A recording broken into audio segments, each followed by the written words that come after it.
1편 1절부터 3절까지 다 같이 일으셔서 하나님 말씀 봉독하겠습니다. 시편 1편 1절부터 3절까지입니다. 자, 같이 함께 봉독하겠습니다. 시작. 경건치 아니한 자들의 계획대로 걷지 아니하고 죄인들의 길에 서지 아니하며 조롱하는 자들의 자리에 앉지 아니하는 사람은 복이 있나니 그는 주의 율법을 기뻐하며 그분의 율법을 밤낮으로 묵상하는도다. 그는 물 있는 강가에 심은 나무 곧 제철에 열매를 맺는 나무 같으며 그의 잎사귀 또한 시들지 아니하리로다. 그가 하는 것은 무엇이든지 형통하리로다. 기도하겠습니다. 하나님, 오늘 이 시간에도 주를 사랑해서 또 주님을 경배하기 위해서 많은 바쁜 여정 가운데도 시간을 떼어 하나님께 드리는 이 성도들을 기억해 주시기를 원하고, 하나님의 말씀을 들을 때에 복되게 하시고 또한 하나님의 역사가 있고 또한 성령께서 그들에게 필요한 것들을 꼭 일러주시기를 간절히 바라고 원합니다. 이 시간 처음부터 끝까지 주님의 권능의 손 아래 의탁합니다. 주님 도와주시고 함께해 주시옵소서. 예수님의 귀한 존함을 받들어 기도하옵나이다. 아멘. 앉으시겠습니다. 제가 계속해서 어떻게 해야 하나님의 복을 누릴 수 있는가라는 제목으로 또 말씀을 계속 전하겠습니다.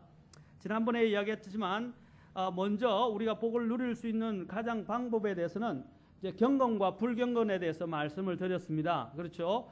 자, 경건, 유세베이아라고 이야기한 하나님의 성품을 갖는 것이라고 했습니다. 그리고 하나님을 따르는 또는 하나님께 속한 이런 뜻을 가지고 그 안에 포함하고 있다고 말씀을 드렸습니다. 그렇죠? 자, 그러나 그와 반대로 경건치 아니한 자들은 어떻게 합니까? 하나님의 말씀에 불순종하고, 그러나 경건한 사람들은 하나님의 뜻에 따라 살려고 하는 사람들이다라고 말씀드릴 수 있습니다. 그런데 그 중에 하나가 불경건한 자들의 복을 누리지 못하는 사람들의 특성이 뭐라고 그랬습니까? 먼저 계획대로 하나님이 주신 계획, 여기는 보면 사실 보면 이 계획이라는 단어가 counsel이라고 해서 조언 또는 상담이라고 할 수 있습니다. 제가 지난번에 말씀드렸죠. 귀를 기울이지 말아야 할 소리들에 귀를 기울이지 말라라는 것입니다. 그 음성이 올 때 어떻게 하라고 그랬어요? 첫 발을 디디지 말고 NO라고 대답할 수 있어야 됩니다. 한번 첫 발을 디디면 사람이 참 이 죄라는 것이 무섭고 마귀의 역사도 굉장히 큽니다. 첫 발을 디디는 순간 어떻게 한다고요? 그게 있는 큰 보이지 않는 그 흰 세력에 의해서 끌려 들어갑니다. 어떤 때는 내 자력으로도 이게 감당이 안 될 때가 있어요. 그래서 아예 첫 발을 디디지 않는 것, 우리 아이들도 첫 번째 죄를 짓지 않는 것. 첫 번째라 말은 어떤 새로운 일들, 매 우리가 살아갈 때마다 죄의 유혹들이, 죄의 덫들이 온 도처에 널려 있어요. 그렇죠? 널려 있는데 그때 그런 그 부분마다 살아가면서 인생이 또 성장하면서 나이가 들어가면서 각각 부딪히는 많은 유혹과 시련들이 다 달라요. 그렇죠? 컴퓨터를 배우면 또 컴퓨터 속에서 오는 유혹, 핸드폰을 또 이제 만지기 시작하면 핸드폰을 통해서 오는 유혹, 그렇죠? 또 세상에 나가면 또 세상에서 보이는 또 많은 유혹들이 도처에 도사리고 있습니다. 그런데 우리가 그런 걸 부딪힐 때마다 우리는 어떻게 해야 됩니까? NO라고 할 수 있고 바로 그 자리에서 거절을 해야 되는데, 그 하나에 빠지기 시작하면 이제 우리가 죄 안에 빨려 들어가게 됩니다. 죄는 굉장한 힘을 갖고 있어요. 우리 아이들을 위해서 기도할 것이 무엇입니까? 아이들을 위해서 항상 기도할 것은 악에 노출되지 않고, 악을 보았을 때 악을 쳐다보지 아니하고 악을 거절할 줄 아는 그 권능, 그 지혜, 분별력, 능력을 가질 수 있도록 우리는 기도해야 합니다. 저도 아이들하고 기도할 때 늘 그렇게 기도합니다. 악에 노출, 특히 여자아이들이다 보니까 안심이 안 돼요. 그렇죠? 커갈수록 워낙 이제 흉측한 세상이고 또 마음을 놓을 수 없는 세상에, 특히 여자아이들이어서. 그래서 항상 하나님 앞에 우리 아이들을 주님께서 지켜달라고, 보호해 주시도록. 그 다음에 또 하나는 유혹으로부터 지켜주시고 위협으로부터 지켜주시도록 기도를 합니다. 마찬가지로 여러분들도 자녀들을 위해서 늘 하나님께서 그를 지켜주시고 발걸음을 지켜주시도록 기도할 필요가 있습니다. 아멘. 우리 아이들은 참 이쁜 것 같아요. 여기 아이들이 이쁘고 앞으로 크면서 잘 할 것 같아요. 그러나 그렇다고 해서 우리는 무조건 아이들을 학교에 맡긴다든지, 그 다음에 아이들 또한 나중에 제가 자녀 교육에 대해서 설교하겠지만 아이들을 또한 교회에다가 맡긴다든지 또 다른 사람들한테 맡기는 것이 아니라 1차적 책임은 부모에게 있어요. 그렇죠? 우리는 또한 크리스찬 스쿨에 맡기면 아이들이 안전하려고 생각하는데 예, 다른 때보다는 안전해요. 그러나 그것이 완전한 안전을 보장해 줄 수는 없습니다. 무엇이 가장 필요합니까? 부모의 가르침과 기도가 가장 절실히 필요한 것입니다. 그렇죠? 자, 그 다음에 우리가 또 할 때 이렇게 첫 번째 이렇게 좋은 다른 사람들의 상담의 귀를 기울이면 특히 믿지 않는 자들에게 조언을 구하러 가지 말라는, 믿지 않는 자들에게 상담을 구하지 말라라는 것입니다. 두 번째는 어떻게 했습니까? 이제 그런 첫걸음을 떼게 될 때 워커스 인이라고 그랬죠. 다리를 걸어 들어가니까 나중에 어떻게 돼 있어요? 그 안에 그들 가운데 죄인의 자리에서 죄인들 사이에 서 있게 됩니다. 그렇죠? 죄인들 속에 서 있게 돼요. 첫걸음이 어떻게 해요? 이제는 그 안에 들어가 있어요. 그 다음에 이제 마지막은 어떻게 합니까? 이제 그들과 합류하고 완전히 어울려져서 어떻게 해요? 이제 하나님을 조롱하고 하나님을 대적하는 자리에까지 서게 되는 것입니다. 대표적으로 베드로 아닙니까? 그렇죠? 베드로도 보십시오. 그가 차면은 어떻게 해요? 마귀의 소리에 주님께서 그렇게 기도하셨는데도 마귀의 소리에 귀를 기울여서 결국 주님을 부인했죠. 부인했는데 어떻게 또 뒤따라가 가지고 불 옆에서 째다가 주님을 3번씩이나 부인하고 심지어는 저주까지 하게 돼요. 그리고 그들 무리 속에 있게 돼요. 또 대표적으로 제가 지난 시간에 하다가 첫 번째 롯의 경우를 들었습니다. 두 번째 같은 경우는 또 제가 하나 더 좋은 예화를 드린다면 누구를 꼽을 수 있냐면 암논과 같은 사람입니다. 암논은 어떤 사람입니까? 다윗의 아들이었죠. 그렇죠? 다윗의 아들이었습니다. 그런데 그가 자신의 이복 누이를 사랑하게 되었어요. 그 이름이 다말이라 불려지죠. 그렇죠? 그래서 다말을 사랑해서 심지어는 자신의 같이 있던 동료라고 할 수 있고 신하라고 할 수 있는 그 신하의 조언을 통해서 어떻게 해요? 그 누이를 초청하게 만들고 나중에는 그 누이를 사랑해서 어떻게 해요? 강제적으로 융화를 하게 됩니다. 강제적으로 어떻게 합니까? 그 가족끼리 간에 건친 상간을 하게 됩니다. 그래서 이게 굉장히 큰 문제를 야기시키게 됩니다. 그렇죠? 근데 그가 누구의 말에 귀를 기울였습니까? 자기 친구의 말에 귀를 기울였다는 것입니다. 제가 말씀드렸죠. 어떤 친구를 내가 옆에 두느냐, 어떤 사람을 내 주위에 두느냐가 굉장히 중요합니다. 특히 청소년들 잘 들으셔야 돼요. 내 주위에 어떤 친구가 있느냐 굉장히 중요한 부분입니다. 부모들도 이 아이가 어떤 친구와 놀아야 되고 어떤 친구와 어울려야 하는가를 부모들이 너무 지나치면 안 되겠지만 어느 선상에서 선을 그어줘야 돼요. 아이들은 분별력이 없고 거기에 대한 판단이 완전하지 못합니다. 그럴 때 부모들이 그 선을 그어줘야 돼요. 아이들이 좋아하고 땡깡을 부린다고 해서 아이들 편에 들으면 안 돼요. 그렇죠? 선을 반드시 그어줘야 돼요. 그게 부모가 할 책임이에요. 교회의 목회자가 할 책임이 뭡니까? 양들을 지키고 보호하는 것이 무엇입니까? 거짓된 교리로부터, 거짓된 형제들로부터, 많은 잘못되어지는 교리로부터 그들을 보호하고 말씀으로 울타리를 쳐주는 겁니다. 마찬가지로 부모가 해야 될 일이 뭡니까? 아이들이 이 세상의 유혹에, 이 세상의 잘못된 친구들의, 이 세상에 잘못되어지는 많은 이야기의 속삭임에 대해서 어떻게 해요? 울타리를 그어줘서, 영적인 울타리를 그어줘서 그 울타리를 벗어나게 되면 그것이 치명적인 것을 알기 때문에 세팅해 주는 겁니다. 딱 울타리를 셋업해 주는 겁니다. 죄송합니다. 그 울타리를 설정시켜 주는 것입니다. 그것이 부모가 해야 될 가장 중요한 책임 중에 하나입니다. 그렇죠? 그 다음에 또 우리가 대표적인 사람을 보면 르호보암이라는 사람이 있습니다. 솔로몬의 아들이었죠. 그래서 솔로몬의 아들로서 이제 이스라엘 왕국을 다 하나님께서 유다와 이스라엘 왕국을 그에게 물려줬습니다. 근데 이 르호보암이 어떻게 합니까? 나이든 다윗과 솔로몬과 했고 다윗과 함께했던 많은 나이 드신 분들이 조언을 구하다가 그가 이제 그 조언을 또 누구에게 구하게 됩니까? 자기 또래의 불량배들 같은 그런 젊은 사람들에게 서서 조언을 구합니다. 그래서 노인의 지혜를 다 거절해버리고 어떻게 해요? 그 젊은이들의 말을 들어서 백성들에게 더 무거운 짐을 지우고 세금을 부과하는 바람에 어떻게 해요? 나중에는 여로보암을 중심으로 해서 르호보암을 대항하게 되고 북왕국 이스라엘과 남왕국 유다로 찢어지게 돼버려요. 르호보암이 누구의 말을 들었습니까? 바로 젊은 지혜도 없고 허랑방탕한 그러한 사람들의 말에 귀를 기울임으로 해서 어떻게 되었습니까? 결국은 왕국이 둘로 나눠지게 된 것입니다. 불경건한 자들 그리고 잘못된 사람들에게 조언을 구하고 상담을 하면 안 됩니다. 여러분들이 어떤 문제 때문에 심리학자들에 가서 상담을 들으면 안 됩니다. 이해하시겠죠? 또 정신과 정신적인 문제도 마찬가지입니다. 영적인 문제는 영적으로 해결해야 돼요. 그러나 우리가 자칫 잘못하면 그래서 우리가 혹시나 제가 이제 말씀드린 우리가 상담을 하도 정신과 문제와 관련해서도 요즘 정신과라고 안 하죠. 그렇죠. 그런 말을 쓰면 별로 안 좋아하던데 이제 마인드 케어라고 이야기하던데 이렇게 물론 정신적인 문제죠. 그래서 이 정신과 의사를 만날 때도 크리스찬 의사를 우리는 만나야 돼요. 좀 더 바른 성경적인 관점을 갖고 있는. 그래야 그분들이 이것이 영적인 문제인지 아니면 뇌에 이 여러 가지 문제인지 뇌의 세포의 문제인지 뇌에 뭐 문제가 생기는 것을 판단을 할 수 있어요.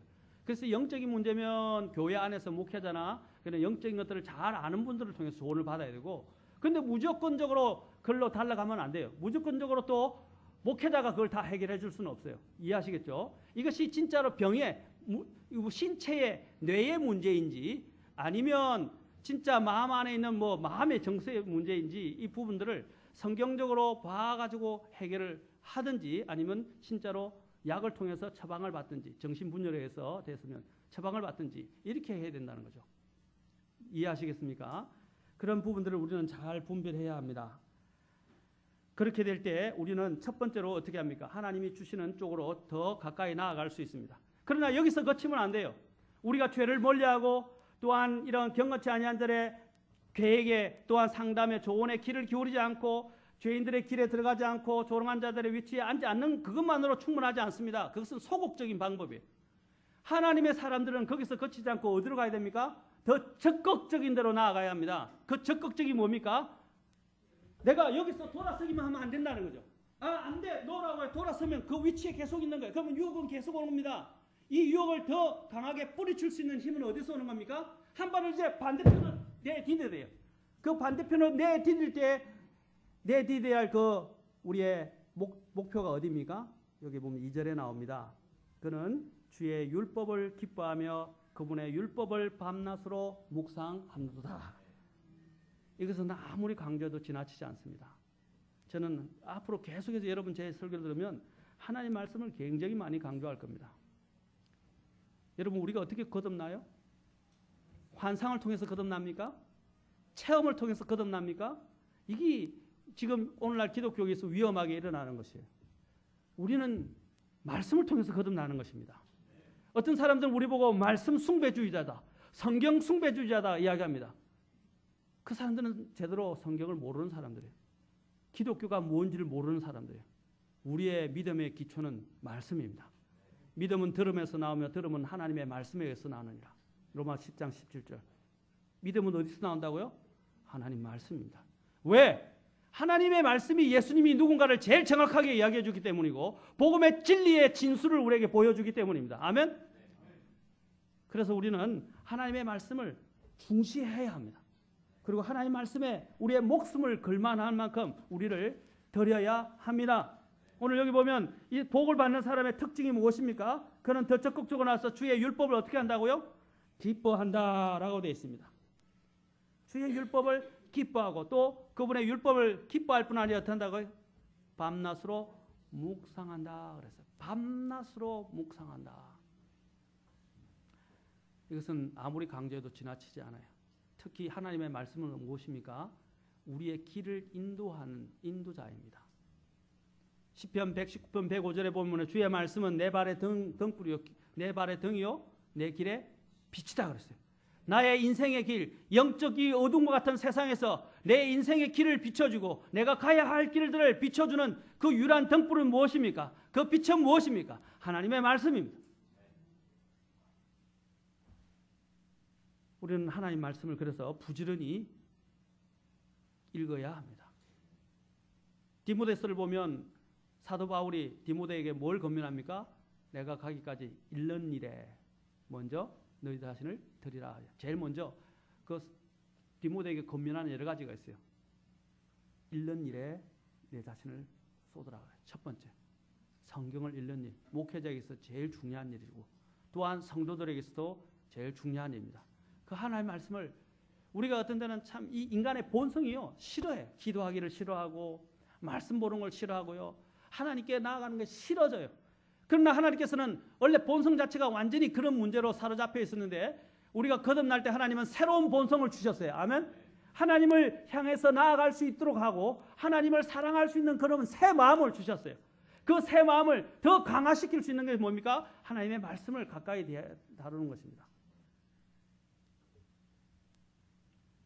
우리는 이 세상 속에 살지만 이 세상에 속한 사람들이 아닙니다. 요한복음 17장 11절부터 11절에서 예수님 말씀하시죠.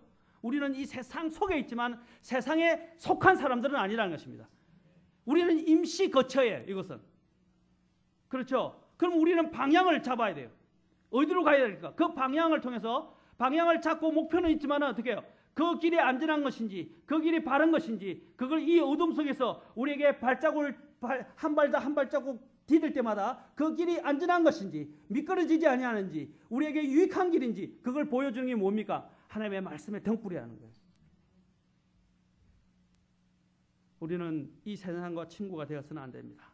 왜냐하면 그 세상은 우리로 하여금 오염시키고 심지어는 나중에는 세상을 사랑하게 되면 멸망에 이른다고 성경은 분명하게 경고하고 있습니다. 이 세상은 사악한 자 손안에 있고 또 이 세상은 심판하에 있다는 사실입니다. 그런데 이 세상을 위하여 이 세상과 친구가 되는 것은 어리석은 것입니다. 우리는 하나님과 친구가 되어야 합니다. 비록 그것이 좁아 보이고 편협해 보이고 굉장히 힘들어 보이지만은 그것이 우리를 영을 살찌게 하는 거예요. 육을 살찌게 하고 우리의 또한 혼을 망쳐버리는 영혼을 망쳐버리는 이런 세상에 의해서 지배당하는 것이 아니라 우리의 영을 살찌우는 그리고 영으로 하여금 소망을 불어주는 하나님의 말씀 속으로 들어가야 하고 그 말씀에 의하여 인도함을 받아야 합니다. 그래서 매일 묵상하고 매일 성경 읽고 매일 묵상하는 이유가 뭐예요? 우리가 물론 구원을 받아서 앞으로 천국에 갈 것입니다. 그러나 이 땅을 살아가도록 하나님이 우리를 이 땅에 내버려두고 지금 허락하신 이상은 어떻게 됩니까? 매일매일 하나님의 말씀을 의지하여 살아가라는 것입니다. 그래서 성경을 읽으라는 거예요. 바쁘시죠? 피곤하죠? 너무 일들이 많죠? 그렇죠? 그러나 하나님의 말씀이 없이는 우리는 길을 잃게 됩니다. 우리가 의지할 힘이 없어요. 근거가 없어져요. 매일매일 하나님의 말씀을 통해서 어떻게 합니까? 내가 살아갈 수 있는 길을 하나님 앞에서 묻고 또 그것을 의지해서 살아가는 것입니다. 그래서 성경 읽으라는 거예요. 아멘? 그것이 우리가 세상에 동화되지 않고 세상과 일치하지 않는 가장 큰 강력한 힘이 됩니다. 자, 그 다음에 여기 보면 하나님의 말씀은 우리를 인도할 뿐 아니라 길을 제대로 지도하고 인도할 뿐 아니라 또한 하나님의 말씀은 무엇을 줍니까? 기쁨을 준다 그랬어요. 기쁨. 여기 보면 하나님의 말씀은 기쁨을 줍니다. 말씀을 기뻐한다는 건 무엇을 말하는 것입니까? 말씀을 간직하고 묵상하고 깊이 새기고 나아가서는 이 말씀을 의지하는 것을 이야기합니다. 그래서 말씀과 동행하는 것입니다. 시편 119편 15절부터 16절을 보십시오. 시편 119편 15절부터 16절 119편의 한 구절들을 쭉 한번 몇 가지 살펴봅시다. 자, 시편 119편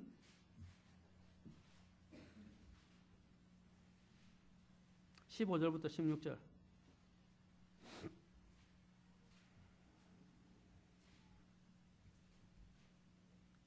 내가 주의 훈계들을 여기 보면 자, 119편 15절 16절 찾으셨어요? 이제 자, 15절 16절만 같이 한번 읽어 보겠습니다. 자, 시작.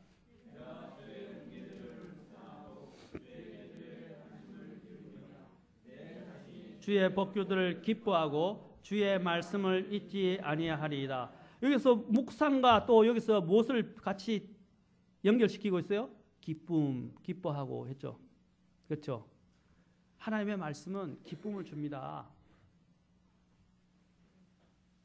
그런데 우리가 일시적인 기쁨을 찾기 위해서 여러 가지 다른 세상의 도구들을 자꾸 만지고 그걸 이루고 있는데 일시적인 기쁨을 찾지 말고 하나님의 말씀은 그 당시는 참 보는 것들이 어떤 때는 시간을 내기도 쉽지 않고 또 보는 것들이 어떤 데 힘들 수 있지만 말씀을 깊이 있게 묵상하면요.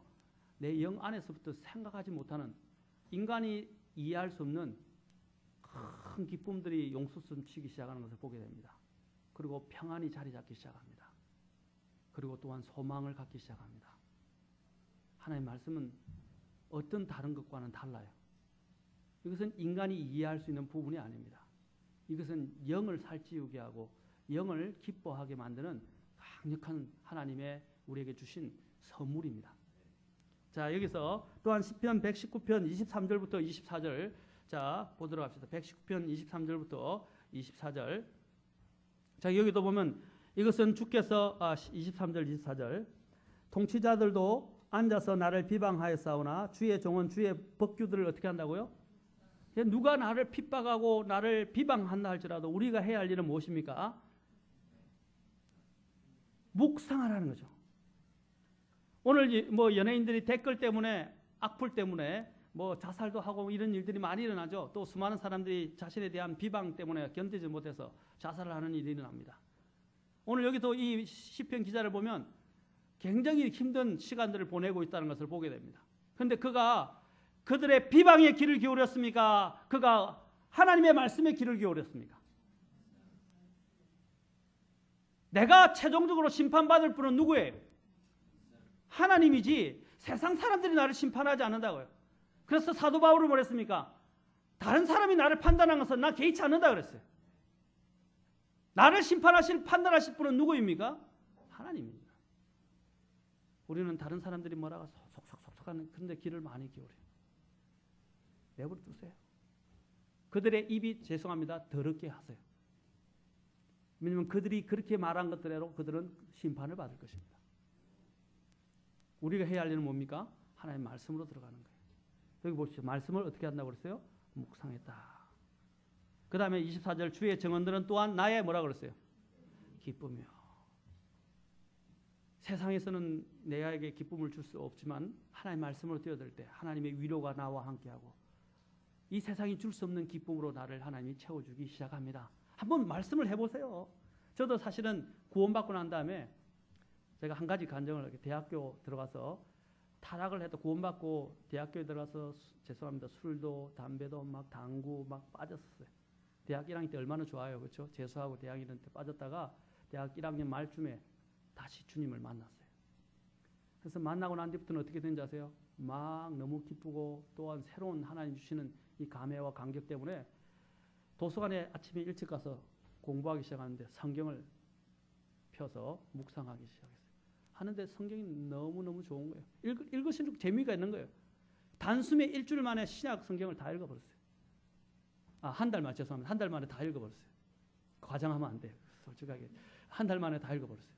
그런데 성경을 읽는데 너무 재밌어서 아침에 도서관에 앉았는데 수업 급하게 들어갈 때 빼놓고는 어떻게 하냐면 성경만 계속 앉아 읽었어요. 한 달 동안.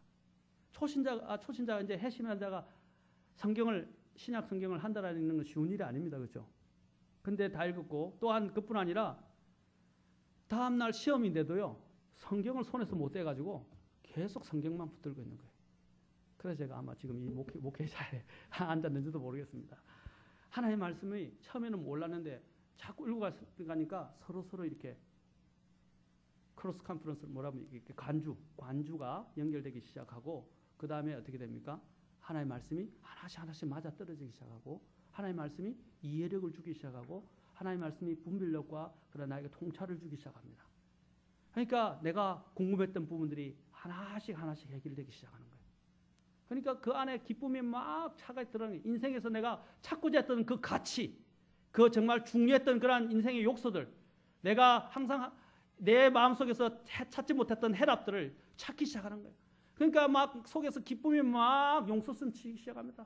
얼마나 기뻤던지 말로 형용할 수 없어요. 그래서 말씀을 사랑하게 돼요.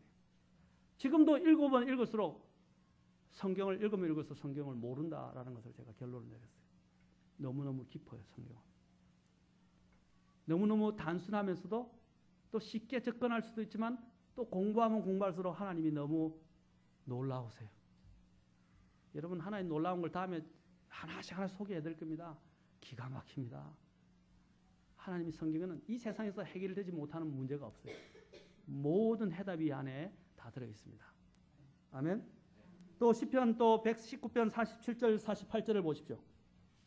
여기서 동일하게 또 말합니다. 47, 40 내가 지금까지 사랑한 주의 명령들을 스스로 즐거워하며 라고 했죠. 또 내가 지금까지 사랑한 주의 명령들을 향하여 내 손을 두고 주의 법규들을 묵상하리다. 여기서 또 즐거움과 함께 묵상 연결되어 있죠. 또 시편 119편 77절 78절도 보십시오. 77절 78절 여기도 보면 교만한 자들이 까닭없이 나를 사악하게 대하였사오니 그들이 부끄러움을 당하게 하소서. 오직 나는 주의 훈계들을 뭐라고 그랬어요? 묵상하리다. 그들이 뭐라고 하는지 개의치 않겠다 이 말입니다. 그리고 나는 하나님의 훈계들 말씀을 묵상하겠다. 그러니까 80절을 붙여 내 마음을 주의 법규들 안에서 건전하게 하시고 내가 79절 주를 두려워하는 자들과 주의 정언들을 안 자들이 내게로 돌아오게 하셔서 80절 내 마음을 주의 법규들 안에서 건전하게 하사 내가 부끄러움을 당하지 않게 하소서. 자, 하나님의 말씀이 주는 그 힘의 권능에 대해서 이야기합니다. 77절도 보십시오. 주의 친절한 긍휼이 내게 임하게 하사 내가 살게 하소서. 주의 법은 나의 기쁨이니이다. 하나님이 약속하셨어요. 하나님의 말씀을 가까이 두면 뭘 준다고 했어요? 기쁨. 이것은 세상이 줄 수 없는 기쁨입니다. 그것을 한번 맛보세요. 한번 하나님을 이런 테스트는 괜찮아요. 진짜 주는가 안 주는가. 그건 나쁜 테스트가 아니에요. 한번 해보세요. 하나님은 반드시 약속을 지키시는 분입니다. 우리가 무엇이든 즐기는 것은 생각하고 추구하기 바랍니다. 내가 즐기는 그렇죠. 그래서 그 즐거움이 어디에 있어야 되겠습니까? 오늘 보면 오늘 시편 1편 기자는 주의 말씀을 밤낮으로 즐거워하고 묵상한다라고 말씀하고 있습니다. 여호수아서 1장 8절 이제 다 됐습니다. 오늘 이제 여호수아서 1장 8절. 자, 오늘 제가 이제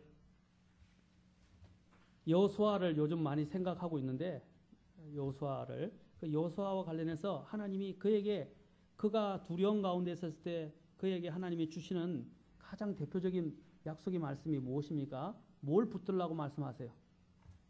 예? 하나님의 말씀입니다. 여기도 보면 그래서 하나님께서 그 많은 두려움에 휩싸여 있고 또 불안하고 어떻게 할지를 모르고 있는 그 여호수아에게 주께서 말합니다. 1장 8절.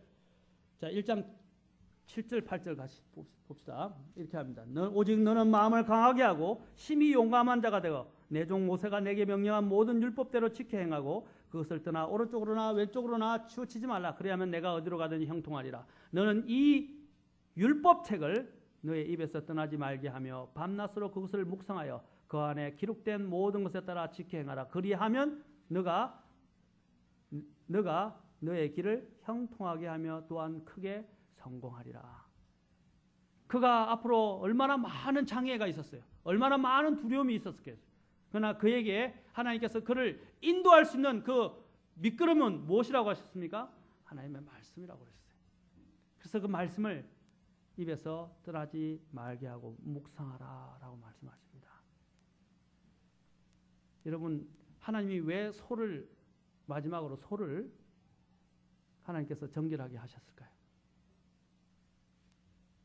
소는 두 가지 특징이 있습니다. 첫째는 대책임질을 하는 동물이고 또 하나는 뭡니까? 굽이 갈라져 있어요. 자, 이것은 영적으로 두 가지를 의미합니다. 대책임질은 하나님의 말씀을 묵상하는 걸 이야기합니다.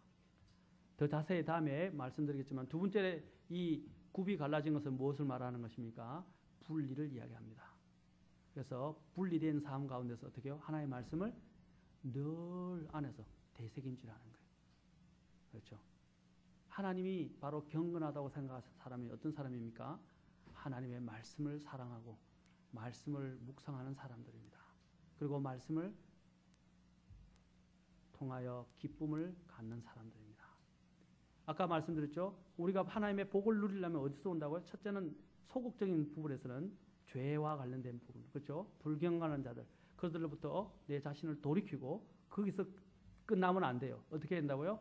거기서 끝나면요, 또다시 그들의 먹잇감이 될 수 쉬워요. 어떻게 아예 고개를 돌렸고 발을 어떻게 해요? 앞으로 반대 방향으로 나아가야 하는데 그 나아가게 만드는 그 근원이 뭐라고요? 하나님의 말씀이다. 이 말입니다. 그래서 말씀을 통해서 점점점 떨어져야 합니다. 왜냐하면 말씀은 나를 지켜주시게 하시기 위해서 하나님 주신 친절한 가장 친절한 하나님의 배려의 선물이라는 겁니다. 사랑하는 성도 여러분, 오늘 이야기만 듣지 마시고 말씀을 가까이 두세요. 우리 성도님들이 많이 설교를 들어왔을 거예요. 김종욱 목사님은 워낙 말씀을 잘 가르치시지 않습니까? 훌륭하십니다. 그러나 말씀을 듣는 데서 그치면 안 된다고요. 이제 그 말씀을 내 것으로 만들어야 돼요. 이제부터. 그리고 그 말씀에 따라 살아야 돼요. 그래야 그게 진짜 내 것이 되는 거예요. 오늘 여러분들도 마찬가지예요. 이제 듣는 데서 앉아서 좋은 말씀에서 그치면 안 돼요. 그 말씀을 가지고 오늘부터 내 것으로 삼기 위해서 말씀을 읽고 묵상하고 간직하고 행하는 저와 여러분이 되어서 하나님이 부어주시다는 그 풍성한 복이 나에게서 나타나고 하나님의 기쁨이 내 속에서 확 일어나는 그런 우리 성도님들이 되었으면 좋겠습니다. 기도하시겠습니다.